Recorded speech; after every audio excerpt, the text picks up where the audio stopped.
Assalamualaikum warahmatullahi wabarakatuh. Selamat pagi menjelang siang untuk teman-teman Edukons di wilayah Indonesia Tengah dan Indonesia Timur, dan selamat pagi buat teman-teman Edukons di wilayah Indonesia Barat.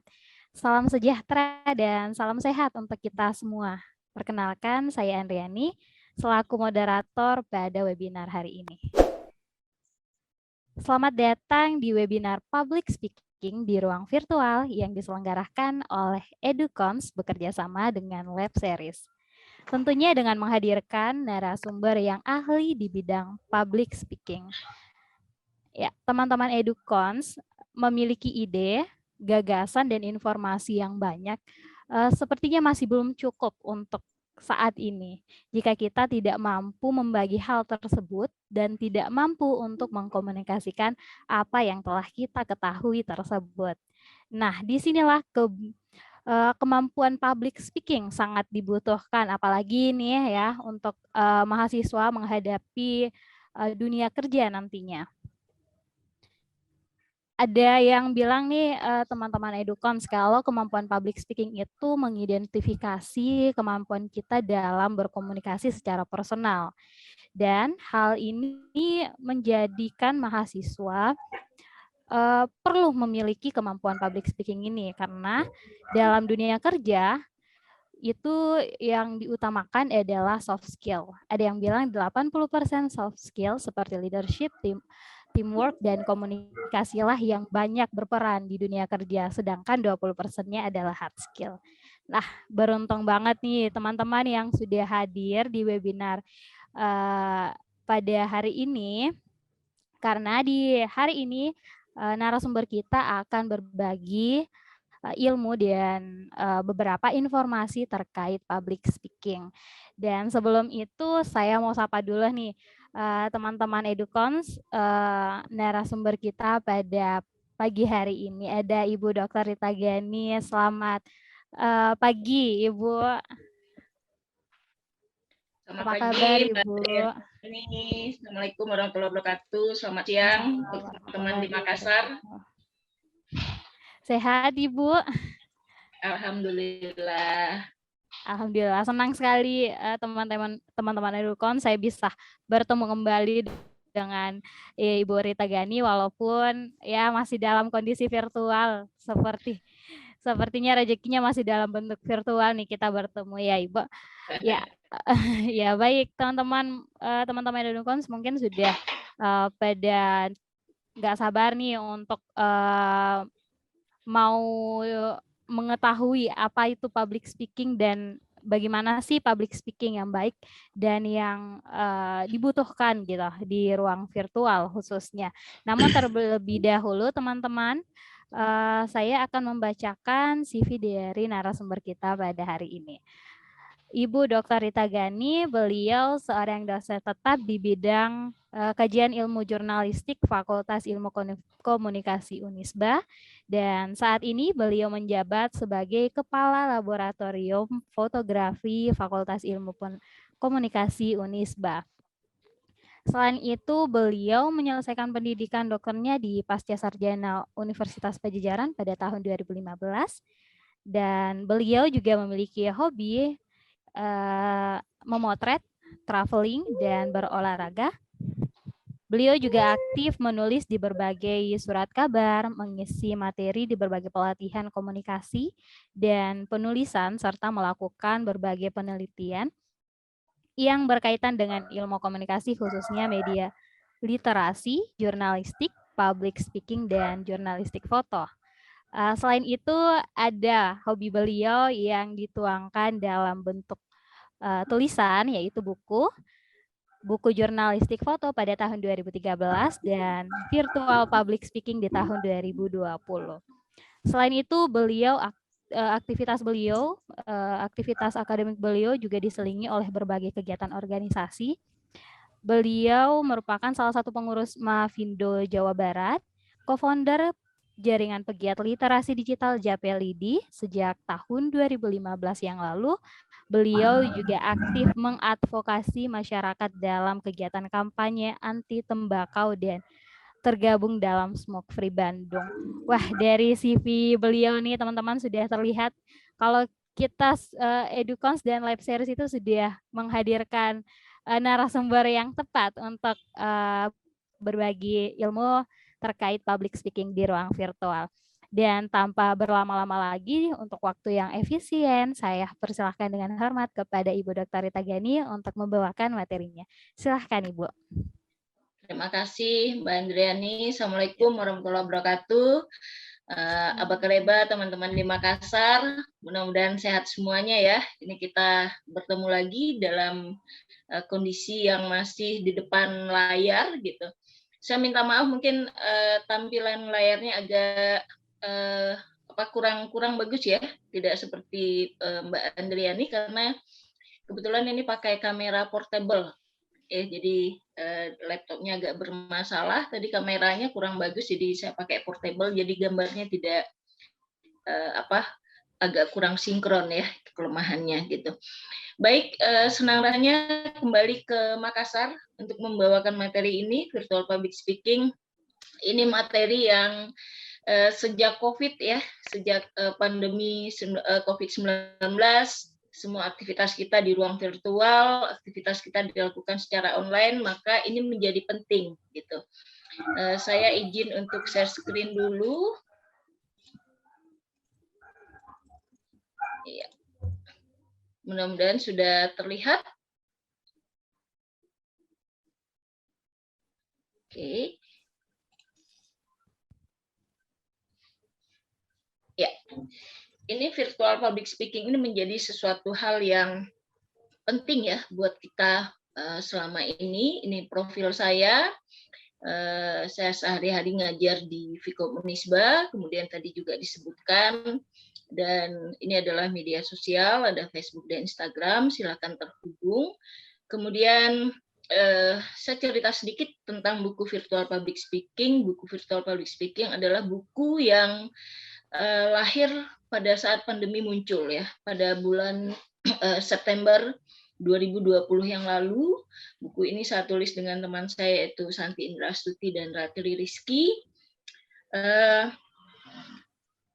Teknik menulisnya ini kami sangat cepat ya. Kami diminta oleh penerbit, jadi pada saat itu ceritanya lagi ada acara, kemudian kita mengamati banyak sekali persoalan yang terjadi, kemudian kita ditantang langsung oleh Ibu Direktur Simbiosa pada saat itu, bisa nggak ini dirumuskan dalam buku, dan kami menulisnya dalam masa 1 bulan. Jadi 1 bulan selesai, tambah mungkin sekitar 3 minggu proses editing di penerbit, dan 2 bulan dari bulan Juli September itu buku ini muncul. Gitu. Mudah-mudahan walaupun dibuat dalam waktu yang sangat singkat, isinya mudah-mudahan cukup memberi arti bagi semuanya. Dan ini merupakan kita dapat kabar terakhir, ya mungkin karena masanya mungkin ya, jadi buku ini menjadi salah satu buku bestseller terbitan Simbiosa. Gitu. Baik, teman-teman di Makassar, ini ada sebuah pernyataan dari Dirius bahwa dikatakan bahwa jika kamu bisa berbicara, maka kamu bisa mempengaruhi orang lain, dan jika kamu bisa mempengaruhi orang lain, maka kamu bisa merubah kehidupan. Gitu. Artinya poin berbicara di sini tentu saja bukan asal ngomong ya. Poin berbicara itu adalah bagaimana cara kita berbicara di hadapan orang lain untuk mempengaruhi orang lain supaya kita bisa merubah kehidupan. Dikatakan bahwa persoalan public speaking sebenarnya sama ya dengan konsep berbicara sehari-hari, cuman perbedaannya adalah pada hal-hal tertentu, terutama tentang manner, tentang sasaran, dan sebagainya, karena public speaking itu adalah berbicara di depan publik. Gitu. Baik, ini secara definisi yang bisa saya rangkumkan dari berbagai hal, dan itu juga ada di buku, bahwa public speaking itu adalah seni berbicara di depan umum. Kalau kita berbicara tentang konsep seni, maka ada proses yang unik ya, ada proses yang istimewa gitu. Bagaimana caranya kita mengelola pesan sedemikian rupa sehingga pesan itu menjadi sesuatu hal yang bisa diambil oleh orang lain, bisa diterima dengan baik, dan bisa dipahami oleh orang lain dengan baik gitu. Jadi pesan A saja apabila sudah mendapatkan sentuhan seni, maka pesan A itu bisa mendapatkan sesuatu hal yang berbeda tanggapannya. Nah, ketika kita sudah berbicara di depan publik, maka ini tidak terlepas dari berbagai tujuan. Public speaking di tujuan yang pertama itu adalah untuk mempengaruhi orang lain, untuk menghibur, untuk mendidik, bahkan untuk memberikan penjelasan atau informasi. Nah, secara lebih mendalam, public speaking itu diharapkan tujuan orang melakukan public speaking itu sederhana saja, yaitu supaya apa yang disampaikannya itu bisa diserap, bisa diterima dengan baik. Jadi kesuksesan public speaking itu sebenarnya adalah sejauh mana pesan itu bisa diterima oleh orang lain dengan baik. Nah, tadi saya melihat sempat ngecek audiens, ada Bapak dan Ibu guru dari SMP dan beragam ya. Saya lihat tadi ada dari guru-guru juga. Konsep kita mengajar itu tentu saja bagaimana apa yang kita sampaikan itu bisa diterima oleh murid-murid kita, oleh siswa, oleh mahasiswa kita dengan baik. Nah, persoalannya banyak sekali yang mengeluhkan bahwa sejak kuliah dilakukan secara online, sejak proses belajar di berbagai tingkatan itu banyak dilakukan secara online, maka pesan yang diterima ini tidak sampai. Ya, banyak sekali orang tua yang mengeluhkan, kok anaknya sekarang rasanya sekolahnya nggak tambah pintar ya, gitu, karena sangat berbeda ya konsep pemberian materi secara online dengan konsep pemberian materi secara offline. Ketika sekarang gelombang tatap muka itu sudah hampir dilakukan di seluruh daerah, bahkan dari berbagai tingkatan, kita lagi asik-asiknya belajar, anak-anak tersayang lagi senang ya, pergi sekolah, cium tangan orang tua, berangkat, pakai seragam yang baik gitu ya, pakai seragam yang rapih gitu. Lagi senang-senangnya belajar, Omikron tumbuh. Ya, sehingga mau nggak mau ini perlu dipertimbangkan lagi apakah kita akan melakukan proses pembelajaran tatap muka 100% atau ini mulai dikelola lagi bagaimana, apakah 50% atau 30% gitu. Nah, untuk di Kota Bandung sendiri persoalan ini sedang kembali dikaji ya untuk pembelajaran tatap muka karena memang ternyata risikonya tinggi. Artinya public speaking tetap dilakukan secara virtual itu akan berlanjut, kita nggak tahu ya sampai kapan gitu. Di kampus saya ketika mahasiswa diberikan pilihan apakah akan memilih kelas online, kelas offline atau kelas hybrid, ternyata 80% mahasiswa itu memilih kelas online. Ya. Artinya apa? Artinya kemampuan public speaking kita walaupun di ruang virtual itu perlu diasah ya, sehingga murid-murid siswa yang menerima apa yang disampaikan itu pesannya bisa terserap dengan baik. Oke. Kalau kita melihat Bapak dan Ibu, konsep public speaking secara virtual dan secara ini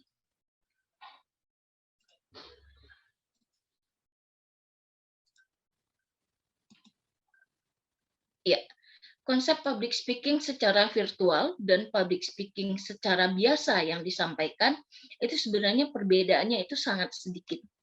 Ya. Jadi kalau kita lihat bahwa public speaking itu adalah berbicara di depan umum dengan tema atau topik tertentu, tujuannya adalah untuk menyampaikan sesuatu sesuai dengan konteks kegiatannya. Sedangkan virtual public speaking ini hampir mirip, cuman perbedaannya adalah dia menggunakan media yang lain atau dia menggunakan piranti yang lain. Sehingga ada media tambahan yang membuat kita itu terhubung tidak secara langsung. Secara sederhana perbedaannya seperti itu ya. Kalau virtual public speaking itu cukup kita seperti ini saja, kalau public speaking itu datang ke lokasi. Saya sudah di Makassar sekarang kalau public speaking biasa. Tetapi persamaannya adalah dia harus punya konsep, ya, punya topik tertentu, kemudian adalah untuk tujuan tertentu. Gitu. Apakah untuk mempengaruhi, menghibur, apakah untuk memberikan informasi, ya, dan seperti itu. Kita lihat sebenarnya seorang speaker itu bisa menggabungkan berbagai tujuan. Kita tidak hanya bisa memberikan informasi, tapi kita juga bisa menyampaikan public speaking itu dengan tujuan yang itu. Karena itu para pengajar itu akan lebih baik apabila dia menguasai humor ringan ya, menjadi Bapak dan Ibu guru atau dosen-dosen yang bisa memberikan stand up komedi sedikit saja, topik-topik yang ringan seperti itu akan menarik oleh mahasiswa. Ya, akan sangat disenangi oleh siswa gitu, karena tidak akan membosankan. Nah, kalau kita lihat bagaimana sebenarnya ruang visual dan ruang virtual. Ya, kalau visual, ya itu langsung datang ke lokasi, kita bisa melihat bagaimana muka audiens secara langsung dari bawah sampai atas, bagaimana cara ekspresi mereka dalam menangkap apa yang kita sampaikan, kemudian kita bisa interaksi itu untuk menimbulkan kedekatan. Tetapi ketika ruang public speaking itu dipindahkan ke ruang virtual, maka konteks interaksinya itu yang berbeda. Tadi saya dan Andriani dengan Ibu Citra dengan Ibu Farida itu sapa dulu ya. Sapa dulu, Ibu apa kabar? Sehat gitu kan. Berlangsungnya seperti ini. Mungkin akan berbeda situasinya ya. Apabila saya datang ke Makassar, kemudian saya masuk ruangan, mungkin sudah cipika-cipiki ya gitu. Atau kalaupun harus dibatasi, harus jaga jarak, itu kita udah salaman atau apa seperti itu ruang kedekatannya akan berbeda. Nah, mungkin sisi-sisi seperti itu yang kita tidak temui ketika kita memasuki ruang virtual public speaking. Tapi esensinya, apa dan bagaimana ketika pesan itu disampaikan, itu sama. Ya, konsepnya sama. Gitu. Sehingga dalam banyak literatur, itu dikatakan bahwa sebenarnya secara prinsip yang dimaksud dengan virtual dan visual itu sama. Ya, sederhananya begitu. Nah, teman-teman di Makassar di dalam virtual public speaking atau Zoom meeting atau Google Meet dan sebagainya, apapun yang dipakai maupun Hopin itu hampir sama, itu ada yang disebut dengan layar besar dan layar kecil. Ya, layar kecil itu adalah ketika pembicara menjadi pusat perhatian. Ketika sekarang saya sedang di PIN, maka saya masuk layar kecil.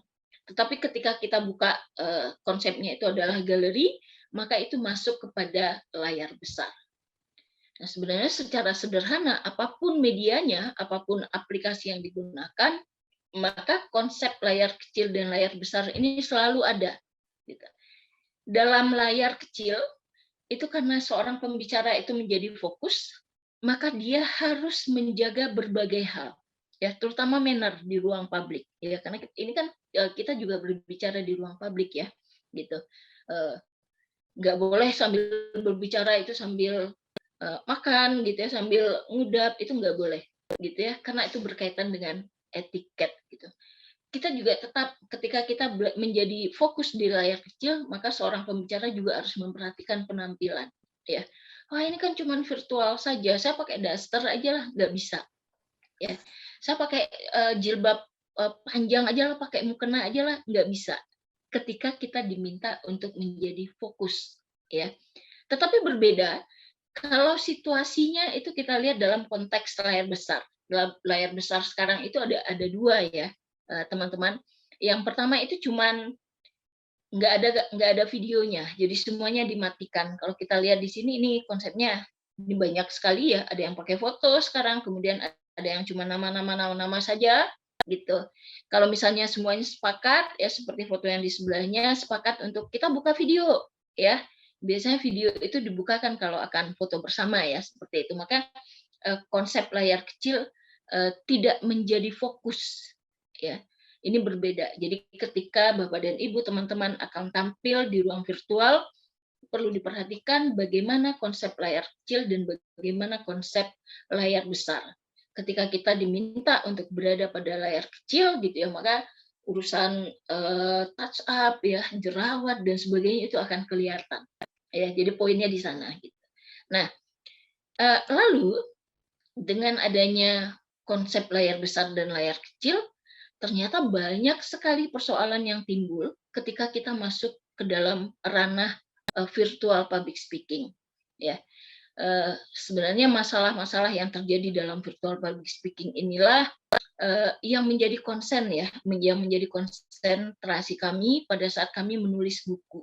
Ya, jadi ketika bulan Juli itu orang sedang lagi marak-maraknya webinar, itu mulai banyak kasus-kasus yang kami temui gitu, dan ternyata ini akan menarik ya apabila kita sampaikan di dalam sebuah hal yang lebih jelas ya, yang lebih terstruktur gitu. Mari kita lihat apa saja persoalannya. Nah ini ya, kalau teman-teman lihat, ini sering kita temui ya, ketika kita berada di dalam sebuah meeting, pertemuan, ya. Yang pertama ini dalam sebuah webinar ya, tidak ada yang salah, cuman background-nya tertutup. Maka saya selalu bilang ketika teman-teman mengadakan acara baik di kampus atau di berbagai komunitas, saya bilang kasih ruang kosong, ya. Seperti sekarang background yang kita gunakan itu kan ada ruang kosong yang memungkinkan pembicara ada di sana, ya, sehingga tidak menutupi tulisan-tulisan di atas, di kiri dan kanan. Terserah mau bentuk desainnya seperti apa, tapi kasih pembicara ruang kosong, ya, kasih audien ruang kosong di mana dia bisa tampil di sana tanpa menutupi background, ya, tanpa menutupi tulisan-tulisannya.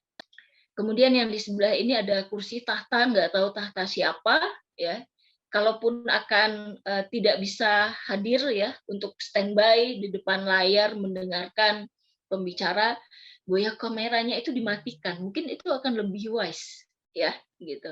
Sehingga nggak tahu mau kemana, apakah cuma mendengarkan seperti mendengarkan radio, itu nggak jadi masalah. Kemudian ada juga orang yang sibuk ya dengan handphonenya, dengan gadgetnya di saat dia mendengarkan pembicaraan orang lain. Nah, lalu ada foto di paling bawah ini sebenarnya ini adalah seorang profesor ya dari daerah Afrika kalau saya tidak salah waktu kita mengadakan seminar internasional.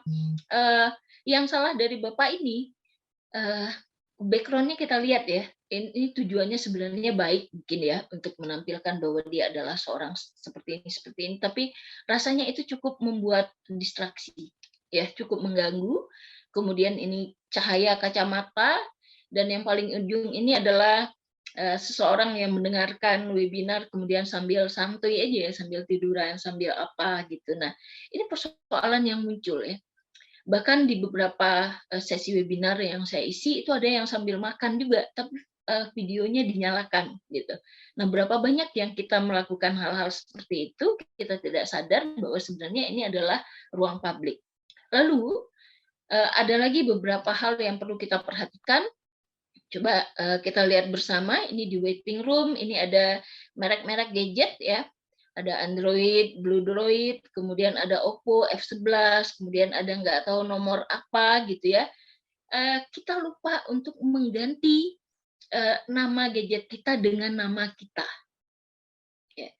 Ada pengalaman yang menarik, ada teman saya, begitu beberapa waktu yang lalu ada Apple kalau saya tidak salah ya, iPhone terbaru muncul, kemudian dia tidak mengganti namanya. Saya sempat bilang sama dia, tolong diganti namanya, jangan karena ini teman dekat ya.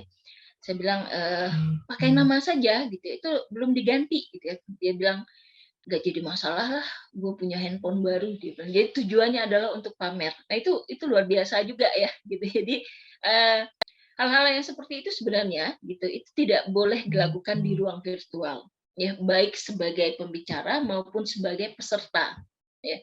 Akan lebih bijak apabila dalam berbagai acara webinar kita tetap memakai nama kita ya, yang kita tulis di ruang publik gitu. Lalu di sebelah ini kalau Mbok ya kalau mau ikut webinar gitu ya, tolong diperhatikan juga di belakang kita tampilannya udah bersih atau belum gitu kan. Kalau kamarnya berantakan, cari salah satu sudut yang lebih nyaman ya, salah satu sudut yang agak bersih gitu ya. Saya kalau sama mahasiswa kalau lagi kuliah dan dia di kosan yang pakaiannya itu tergantung di belakang itu udah berantakan, itu saya bilang kamu ganti sudut dulu lah gitu ya, atau bereskan dulu yang di belakang gitu karena mengganggu. Prinsipnya tadi kita perlu ingat bahwa ruang virtual itu sama dengan ruang visual ya, sehingga kalau kita penampilan itu kan sederhananya itu jangan bikin rusak mata orang ya, termasuk dengan gadget-gadget dengan perangkat-perangkat di belakang kita, aksesoris dan sebagainya yang tidak penting yang bisa merusak penampilan di layar secara keseluruhan. Kemudian kita lihat juga ada juga yang seperti ini, yang memakai background di belakang wajahnya, kemudian ketika dia tampil dia pakai wajahnya itu tertimpa, ya, background-nya tertimpa dengan wajahnya, itu juga tidak menarik untuk dilihat. Atau pastikan juga kondisi lighting di rumah ketika akan mengikuti sebuah acara itu bagus, ya, sehingga kok kesannya tidak seperti hantu gitu ya. Nah itu menakutkan, apalagi kalau meetingnya dilakukan pada malam hari. Baik, dalam poin selanjutnya ini juga sering kali terjadi ya teman-teman, bahwa background virtual kita itu tidak bagus ya. Jadi tampilan kita itu tertutup oleh background virtual. Yang bagus sih ketika kita memakai background, kemudian di belakangnya itu yang paling bagus tampilannya itu tentu saja ada layar hijau, ya, itu akan mengakomodasi semua sinyal dan membuat background kita menjadi bagus. Atau pastikan bahwa di belakang kita itu ruangannya kosong, ya, dindingnya kosong, tidak ada pajangan, tidak ada apapun gitu. Jadi untuk mensiasati gambar-gambar yang tertimpa oleh background, ya, sehingga tidak enak dilihat, maka yang pertama kita harus melakukan, kita harus cek dulu lighting di rumah kita seperti apa, ya, cahaya di depan, belakang itu semuanya mempengaruhi penampilan, ya. Kemudian jangan gunakan busana yang sama dengan latar belakang. Akan lebih bagus apabila sebelumnya kita tahu latar belakang, ya. Seperti saya tadi pagi dikirim latarnya, kemudian saya tadi sempat mencocokkan beberapa baju karena ada beberapa warna itu yang tumpang tindih dengan background. Ya, kalau backgroundnya putih kemudian dipakai putih lagi itu biasanya nggak muncul, ya, tampilannya itu nggak bagus gitu. Jadi cari kontras-kontras warna. Nggak apa-apa apabila teman-teman mengganti pakaian, menyiapkan pakaian beberapa kali dan menyesuaikan dengan background, ya, karena semakin menarik penampilan itu semakin enak dilihat, ya. Kemudian jangan pilih background yang terlalu ramai. Nah, kita lihat di belakang ini ada dalam sebuah acara itu ada seorang bapak-bapak, ini dia backgroundnya itu luar biasa bagus, yaitu gambar di Ka'bah, tapi karena Ka'bah ini kan dia dengan lighting dengan sebagainya sehingga dia tumpang tindih dengan dirinya ketika dia harus tampil.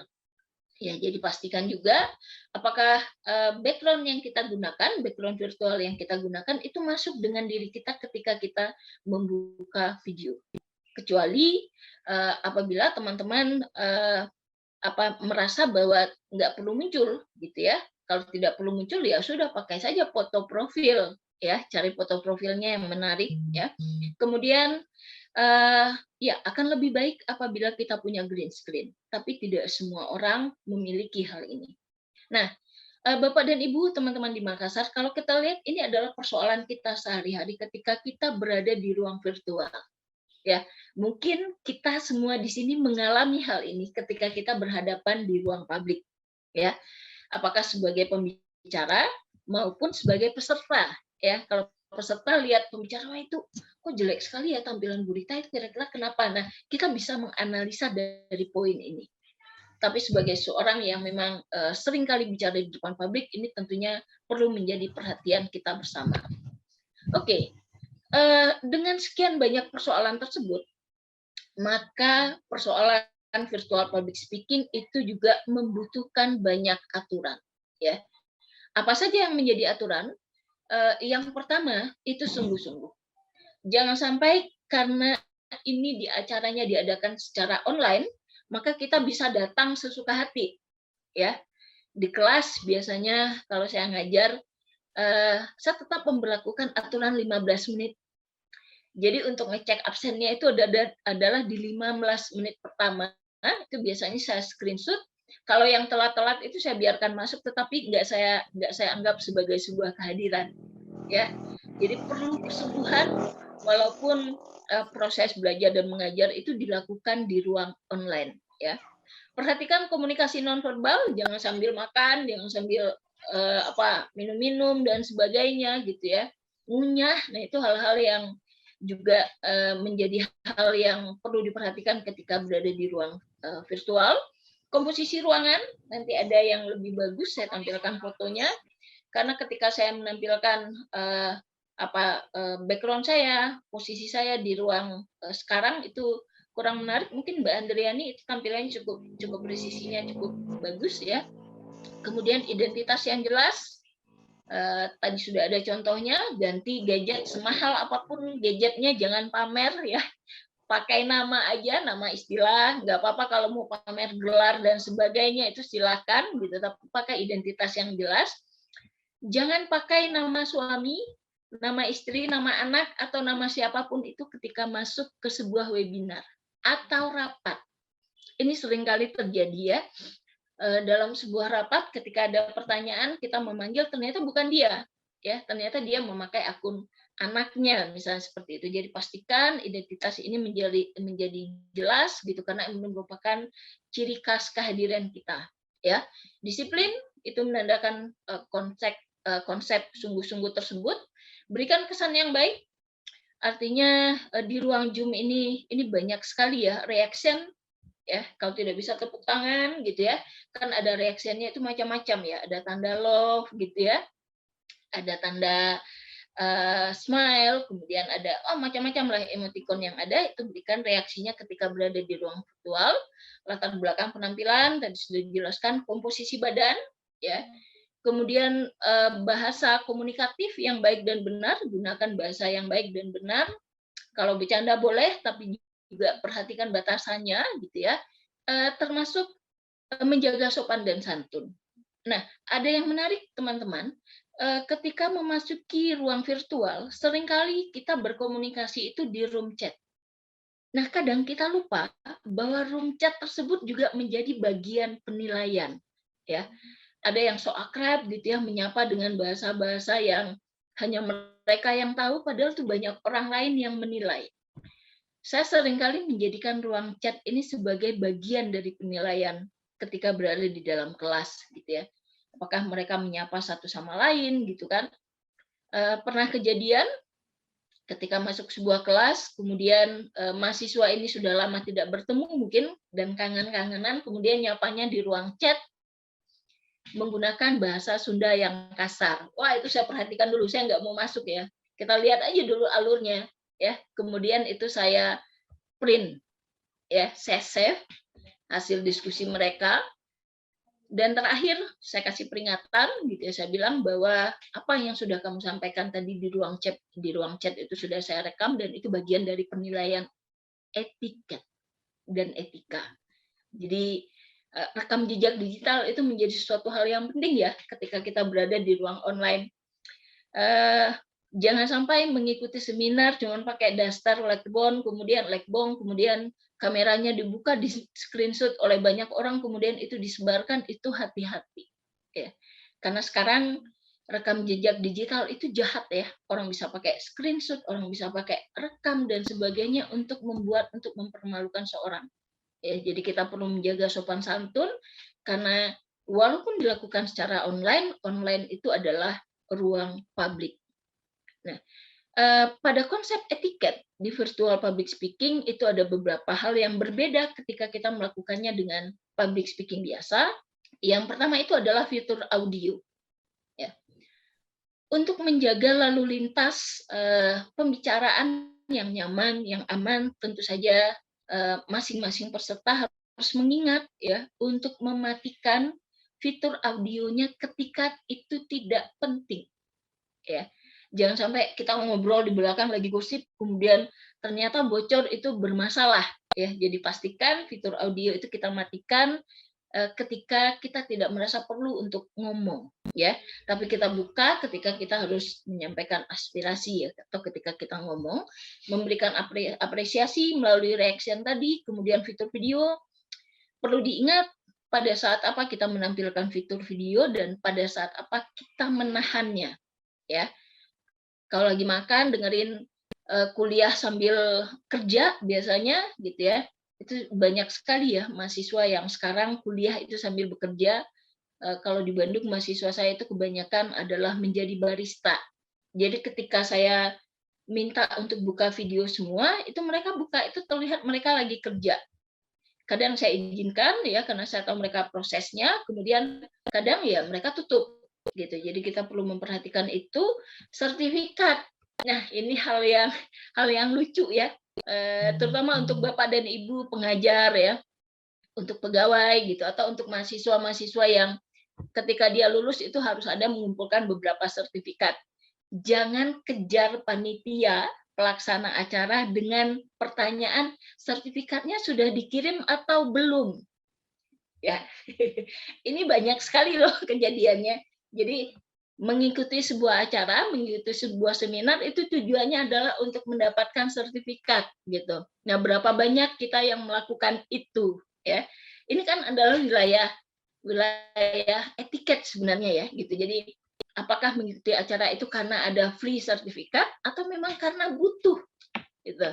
Nah, kalau panitia sudah menjanjikan bahwa akan mendapatkan sertifikat itu insya Allah pasti dikirim ya.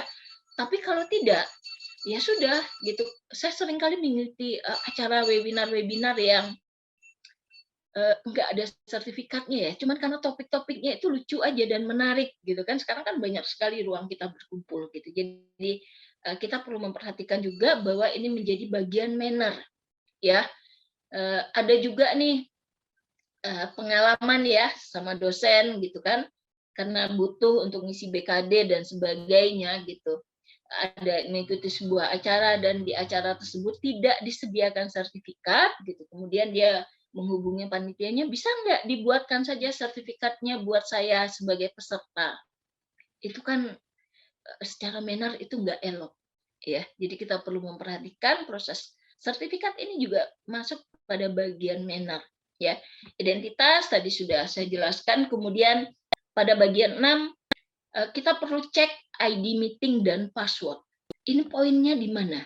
Gini Bapak dan Ibu dan teman-teman semuanya, ada beberapa acara virtual, ada beberapa acara online yang dilakukan itu sifatnya berbayar.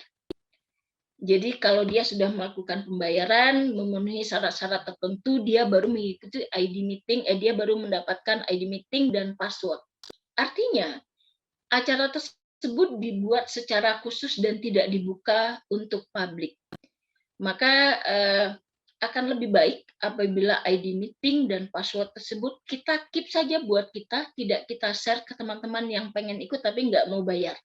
Ya, ini menjadi bagian integritas sih sebenarnya, bagaimana kita menghargai sebuah acara gitu. Ini juga cukup banyak kasusnya ketika panitia menargetkan ruang Zoom itu untuk 100 orang, kemudian yang sudah bayar itu ada 75 orang, artinya ada 25 orang lagi yang berkesempatan untuk masuk ruang Zoom tersebut, tapi karena yang bayarnya 75, ruangan 25 ini dibiarkan kosong ya. Tapi karena ada yang pengen baik hati, dibagi passwordnya, itu akan menjadi sebuah masalah. Kita perlu menghargai ini, karena ini adalah bagian yang perlu kita perhatikan ketika kita masuk ke ruang virtual. Oke, ini beberapa tips yang kita lihat. Di dalam virtual public speaking ada beberapa hal yang kita perhatikan gitu ya. Ini menarik ya karena ini berkaitan dengan ruang lingkup kita sehari-hari. Yang pertama itu adalah penampilan. Ya. Bagaimana kita mengatur intonasi, mengatur artikulasi, kemudian ekspresi termasuk gestur. Ini tidak berbeda dengan public speaking biasa, cuman karena ini semuanya terlihat di layar, ya, tentu saja konsepnya itu akan sangat berbeda. Ya, public speaking biasa ketika kita masuk ke ruangan, kita perlu memperhatikan sepatu, celana, baju, kerudung dan sebagainya termasuk aksesori. Ya. Tetapi ketika kita masuk ke ruang online, itu yang perlu kita perhatikan adalah dari atas, dari tengah ke atas, ya, karena tidak menyorot bagian bawah ya. Nggak perlu pakai daster, nggak perlu pakai sepatu yang paling bagus, nggak akan kesorot ya. Jadi bagian tengah pinggang ke atas itu bagian dari penampilan yang perlu diperhatikan secara visual ketika kita masuk ke ruang virtual public speaking. Tapi persoalan intonasi, persoalan artikulasi, ya, persoalan ekspresi dan gestur itu sama. Cuman kita perlu menyesuaikan dengan kira-kira ruangan ini seperti apa ya, gitu. Apakah kalau kita ngomong tangannya ke atas kemana-mana itu kan tidak tertangkap oleh kamera, ya, sehingga kita perlu perhatikan kira-kira ruangan PC kita, ruangan laptop kita itu mengakomodasi wilayah penampilan kita itu sejauh mana, ya. Nah, ini dari segi grooming, ini saya ambil foto salah satu Mas Weksa ya, ini anggota Japelidi, bagi saya ini fotonya lumayan sesuai gitu ya, sudah minta izin juga sama yang bersangkutan dan yang bersangkutan senang gitu ya. Monggo Bu, silakan dia karena dia merupakan dosen di Jogja. Apa yang perlu kita perhatikan dari segi grooming? Pertama, tingkatkan percaya diri dengan penampilan gitu ya. Walaupun ini visual, walaupun dilakukan online, nggak apa-apa loh kalau kita pakai jam tangan, cincin dan sebagainya, kalung nggak apa-apa, itu bagian aksesoris, dan itu bagian dari grooming, ya. Kemudian buat diri kita nyaman, karena itu akan berpengaruh kepada audiens. Ya. Jadi kalau sudah merasa gemetaran dulu, aduh, ini kok nggak enak ya, aduh ini kok tampilan saya kok nggak enak, aduh ini kok layarnya begini ya, itu akan mempengaruhi audiens. Ya, sesuaikan dengan acara. Tetap ini perlu diperhatikan. Kalau misalnya teman-teman berbicara di hadapan mahasiswa semuanya, nggak apa-apa pakai kaos ya, atau pakai jaket, pakai blazer saja luarnya nggak apa-apa. Tapi kalau misalnya acara resmi, mungkin akan lebih baik menggunakan batik. Ya, jadi penampilan di online itu juga perlu disesuaikan dengan acara. Ya, kemudian sederhananya kuncinya itu adalah jangan lebay ya, atau jangan berlebihan. Jangan semua dipakai gitu ya, cincin semuanya dipakai di 5 tangan, bling-bling, jangan. Karena itu akan mempengaruhi grooming ya. Nah, ini kalau kita lihat ini adalah Gongyu ya. Ini adalah wilayah profesional. Ya, jadi kalau kita pakai layar PC biasa itu biasanya kita bisa ngatur ya, tapi karena ini saya pakai portable kamera itu agak susah mengaturnya. Jadi ada wilayah A bagian atas, B, C ya. Ini adalah proposisi ya atau proporsi ruangan yang seimbang. A itu headroom di atas ya. Jadi kasih ruangnya di atas sedikit, jangan terlalu mepet ya. Kemudian ruang samping kiri kanan ini akan memberikan kita fokus pada mata kita. Jadi kalau kita sering tampil di depan kamera, ya, depan laptop ya, bukan kamera, depan laptop itu kita perlu perhatikan bahwa yang dilihat itu adalah kamera laptopnya yang di depan, ya. Jadi bukan ke audiens ya. Jadi saya kalau lagi ngobrol dengan Mbak Andriani, saya lihat Mbak Andriani enggak, tapi tetap di kamera, ya. Kemudian latar belakang tidak ramai, tadi saya sudah bahas. Kemudian kita perlu juga memperhatikan ketika kita menjadi bagian yang mengikuti dari lembaga atau tampil atas nama lembaga, maka identitas itu juga perlu dilakukan, ya, perlu dituliskan, ya. Tapi kita perlu hati-hati, jangan sampai ketika kita masuk ke acara-acara yang lain, identitas itu kita tetap pakai. Gitu. Jadi kemarin saya mengikuti sebuah workshop pengendalian tembakau. Saya diminta untuk menuliskan Rita Gani AAKIPT. AKIPT itu adalah sebuah lembaga. Jadi ketika saya ganti masuk pada webinar yang berbeda, itu saya ganti namanya. Jadi itu perlu dilakukan sehingga identitas kita di dalam berbagai acara sebagai bentuk perwakilan itu juga menjadi bagian ya di dalam virtual public speaking. Gitu. Oke. Nah, teman-teman, untuk lebih jelasnya bisa dilihat di dalam buku ini, Virtual Public Speaking. Ini adalah buku ringan sebenarnya, buku sederhana tentang apa yang terjadi di ruang publik. Saya rasa itu saja Mbak Andriani materi saya pada hari ini, mudah-mudahan bermanfaat. Kita lanjutkan pada proses tanya jawab. Hatur nuhun, terima kasih. Assalamualaikum warahmatullahi wabarakatuh. Warahmatullahi wabarakatuh. Wah, gimana teman-teman materi yang sudah disampaikan oleh Ibu Rita Gani? Tadi selama proses penyampaian materi, saya sembari mengecek nih, apakah yang saya sudah tampilkan di layar kaca ini sudah sesuai belum sama prinsip dan juga etika dalam public speaking. secara virtual ini. Ya, baik teman-teman dan Bapak Ibu juga sekalian, itu tadi materi yang dibawakan oleh narasumber kita.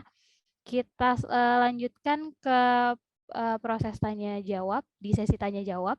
Silahkan bagi teman-teman Edukons, Bapak Ibu juga yang ada di room Zoom yang ingin mengajukan pertanyaan kepada narasumber kita boleh raise hand, boleh juga menuliskan pertanyaan di kolom komentar. Silahkan untuk teman-teman yang mau bertanya. Dan sedikit informasi juga buat teman-teman Edukons, untuk kegiatan ini sebaiknya diikuti rangkaiannya sampai akhir karena akan ada informasi yang menarik buat teman-teman yang mau mendalami atau mau mempelajari lebih dalam mengenai public speaking itu sendiri. Sambil menunggu teman-teman yang mau bertanya nih, mungkin ini salah satu kegelisahan kita pada saat virtual public speaking ini. Itu kalau saya sendiri nih Bu ya, yang sulit itu adalah memposisikan pandangan kita nih. Harusnya kan kita memandangnya ke kamera, tapi biasanya sih lebih fokus melihat layar gitu, ngelihat audiens yang ada di layar gitu. Apakah ada tips nih buat kita semua yang ya tentunya berbeda lah ketika kita melihat kamera dan melihat ini, apakah itu juga ada ininya, ada apa sih namanya, ada pengaruhnya gitu ketika kita nggak ngelihat kamera tetapi melihat audiens gitu?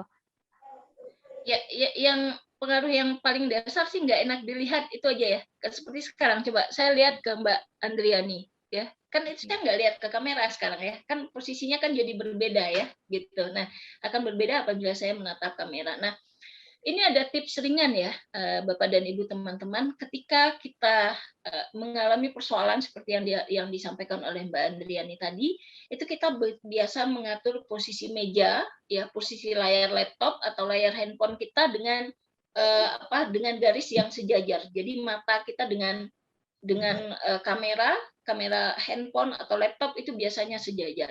Nah, kalau misalnya kita menggunakan mejanya terlalu rendah gitu ya, otomatis akan sangat susah gitu. Maka perlu dikasih